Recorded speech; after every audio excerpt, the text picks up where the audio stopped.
In the post-pandemic university, hybridity has become a widely touted norm. The term implies agility around methods of learning, though is often limited to either in-person or online delivery.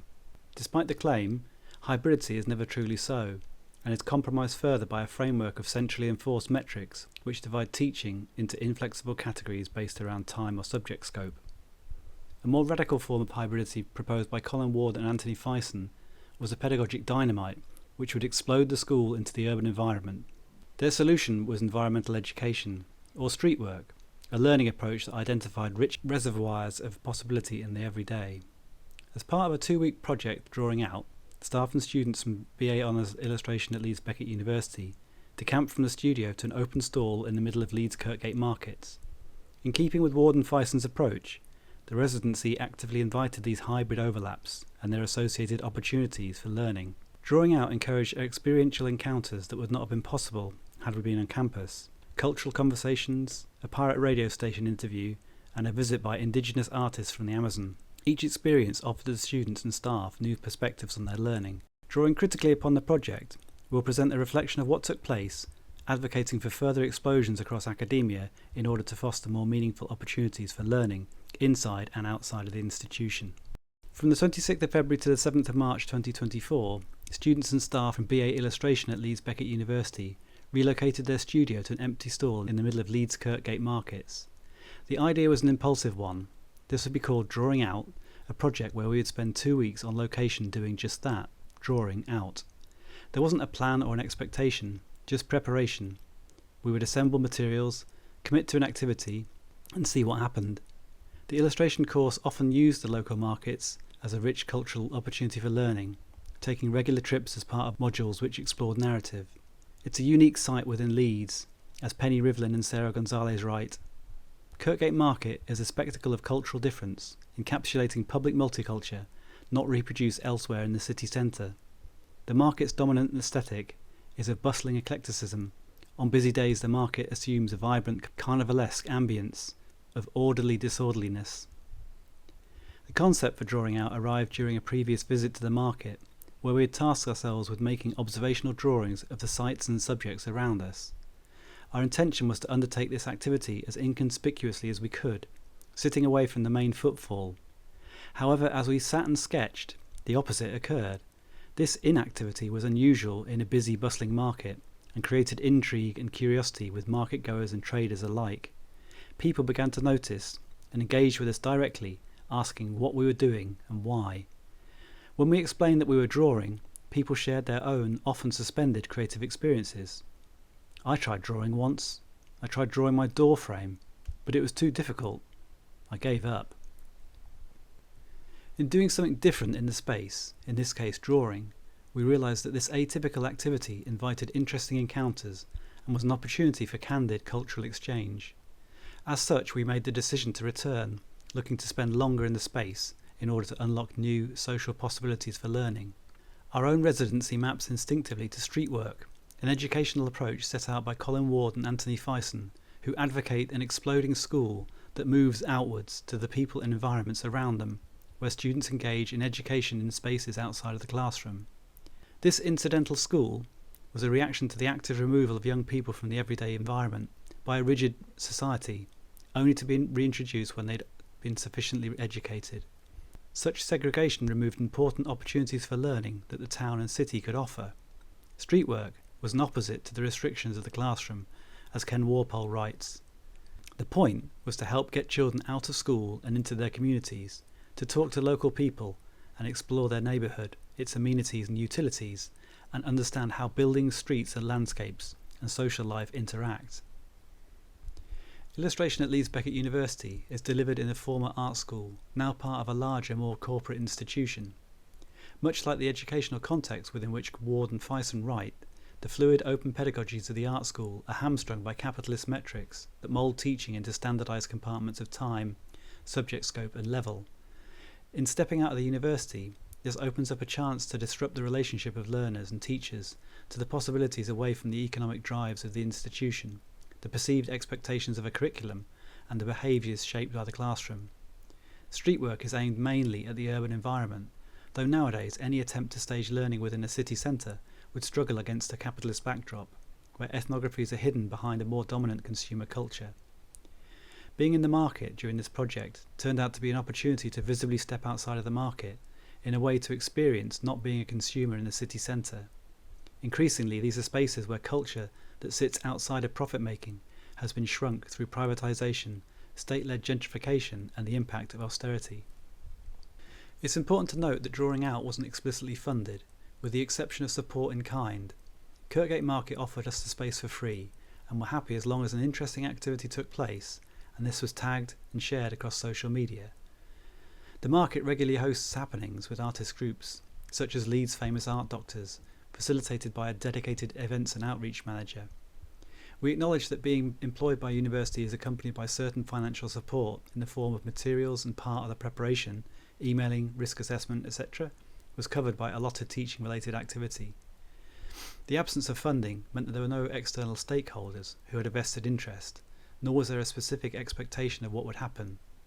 Applications for funding are littered with predictions of explicit outcomes and promised impact, but in the chaos of a busy market, how could we possibly know what this would be? Without funding, the stakeholders were the students, staff and market goers, and we could operate freely without an expectation of what would happen, inviting uncertainty and the unknown. Looking back, our own explosion spanned both space and time, seeking to encourage hybridity between spatial and temporal conventions. The space itself was an important factor in encouraging the spills and overlaps between the temporary classroom and the market environment. The stall was open-sided, which permitted the students to come and go as they pleased, as well as interested market-goers, curious to see what was taking place. As a loose idea, we strung a series of clotheslines across the open sides of the stall in order to hang drawings as an improvised gallery. The clothesline acted as an ambiguous and permeable boundary, which indicated both an edge and an opening, an opportunity to cross inwards and outwards. It wasn't directly obvious what was permitted, and questions needed to be asked. Is this a stall? Is this a classroom? Is this public or private?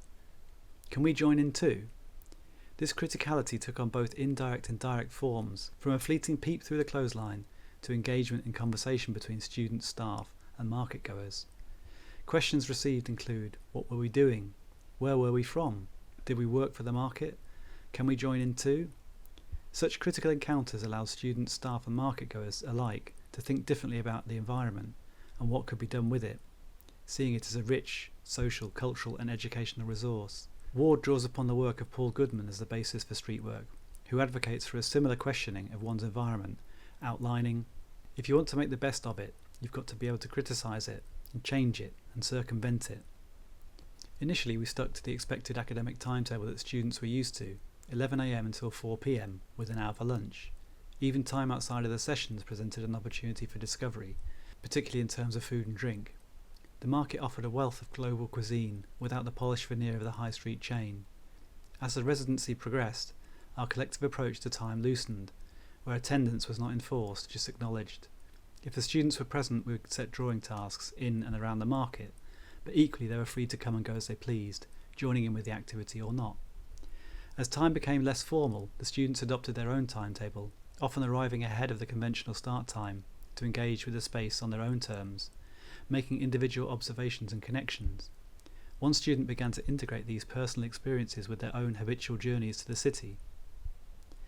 The thing I like the most about my experience working in the market is the feeling of walking here in the morning, seeing people go about their morning routines. It's comforting seeing so much life as I enter the market.